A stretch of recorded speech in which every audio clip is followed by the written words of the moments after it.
পাবনার পদ্মা নদীর উপর দাঁড়িয়ে আছে বিশাল নীরব এক লোহার দানব, হার্ডিঞ্জ ব্রিজ।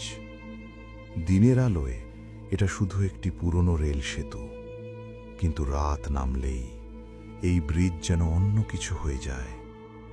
1910 সালের দিকে যখন এই ব্রিজ তৈরি হচ্ছিল, তখন স্থানীয়দের মধ্যে একটি ভয়ঙ্কর গুজব ছড়িয়ে পড়ে। কাজ বারবার বন্ধ হয়ে যাচ্ছিল, লোহার কাঠামো ভেঙে পড়ছিল। অনেকে বলতো এই ব্রিজ দাঁড় করাতে নদী নরবলি দাবি করছে। লোকমুখে প্রচলিত আছে, এক অমাবস্যার রাতে কিছু শ্রমিক হঠাৎ নিখোঁজ হয়ে যায়, কেউ তাদের আর কখনো খুঁজে পায়নি।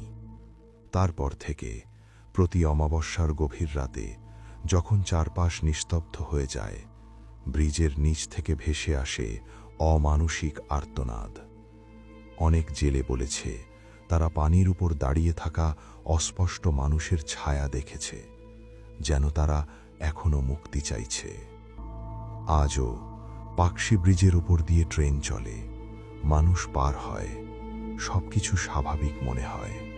কিন্তু অমাবস্যার রাতে পদ্মার কালো পানির নিচে হয়তো এখনো অপেক্ষা করছে সেই অভিশপ্ত আত্মারা।